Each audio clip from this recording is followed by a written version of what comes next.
Ethiopia is in the final stages of negotiations with its creditors in an ongoing plan to restructure its debt. At end June, Ethiopia's external debt stood at $28.9 billion, around half of which it owed to multilateral lenders like the IMF, World Bank, and African Development Bank. Well, joining me for more on this, I have Getachew Teklemariam, Economist and Senior Programme Officer at Coalition for Dialogue on Africa, CODA. Thank you so much for joining me today, Getachew. Thank you for having me. All right. So I assume this is music to your ears, but first I'd like you to also talk to us about the key challenges Ethiopia faces in its debt restructuring negotiations. What are the main sticking points with creditors, and how are the interests of these creditor groups being balanced? Yeah, I mean the process has been there for the last maybe 3 years. So we are now hearing that it's reaching its final stage. So the sticking points in the negotiation process has been, on the one hand, the disclosure of data from Chinese side was not happening. It was one of the first challenges that the creditors committee was facing. Later on, I think that an agreement has been reached in terms of disclosure for Chinese aid. Recently, the challenge has been also in terms of having an up and running IMF program that ensures that a country is committed for economic reform that would enable it to get out of the debt distress situation and be able to pay back its loan in the future. So that has already been agreed. The last sticking point has been an agreement with the private sector creditors in terms of the terms provided for restructuring by the Ethiopian government. That is one of the sticking points that still remains to be solved. So IMF seems to be getting in the way of negotiating in that process too.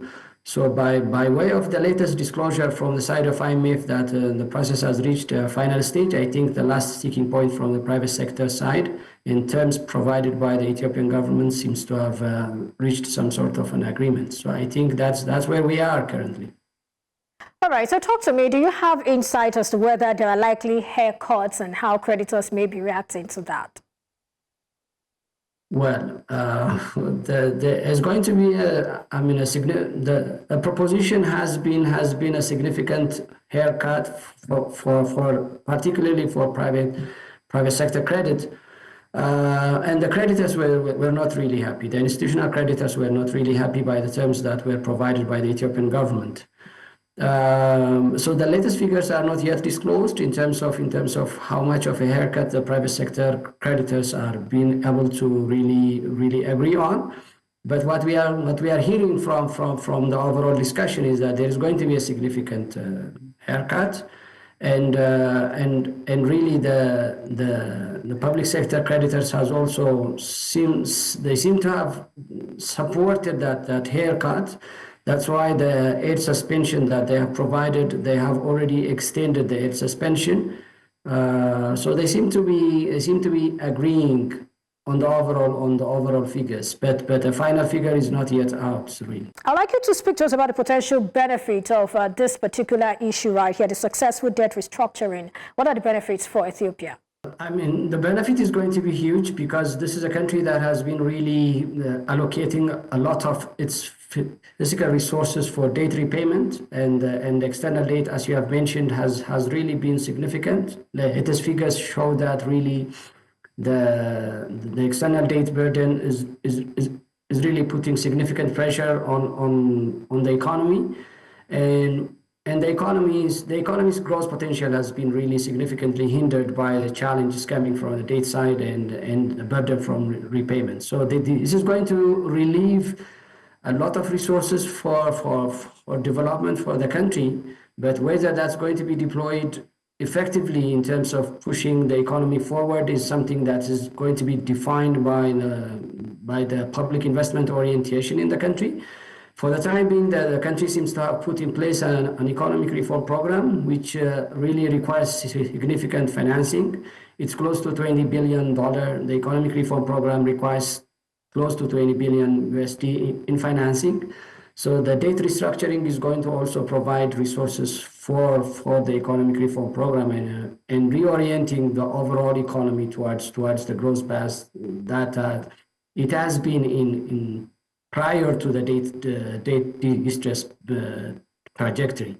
So I believe it's going to bring a significant benefit for the economy. But of course, I mean, the overall benefit is going to be defined whether we are going to be having an effective public investment framework in place and whether the overall debt management and macroeconomic management is going to be cautious and is going to be thoughtful and based on the realities of the economy on the ground.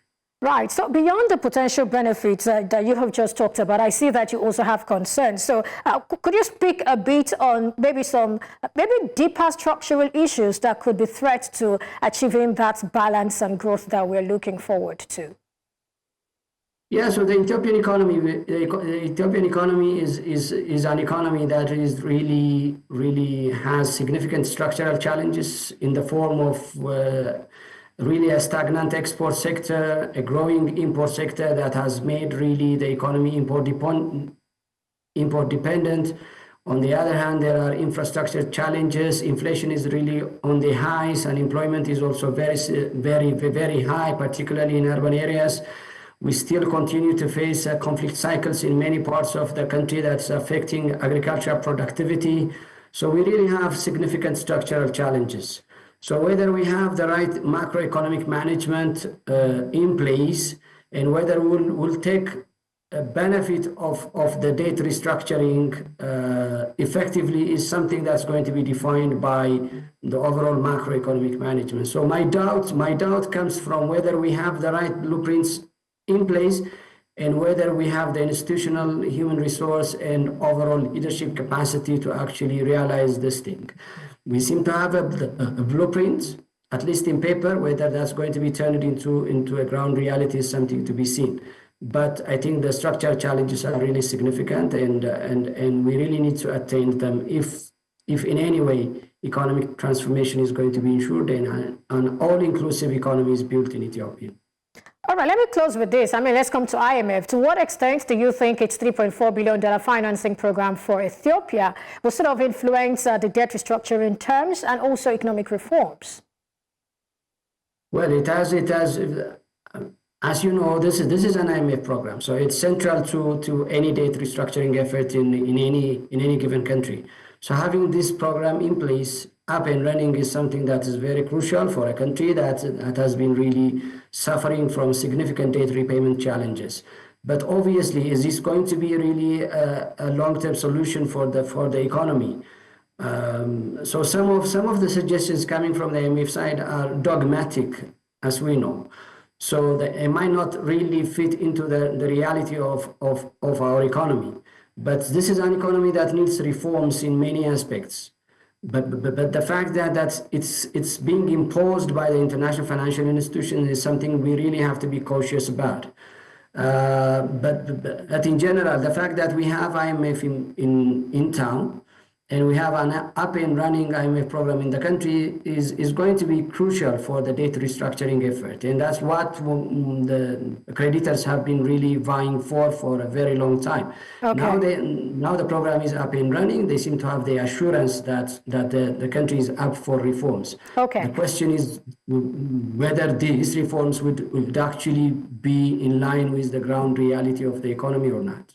All right, that's an interesting question. If these reforms are actually in line with what's obtainable in Ethiopia. Thank you, Getachew Teklemariam, Economist and Senior Programme Officer, Coalition for Dialogue in Africa. Thank you for your time on the show today.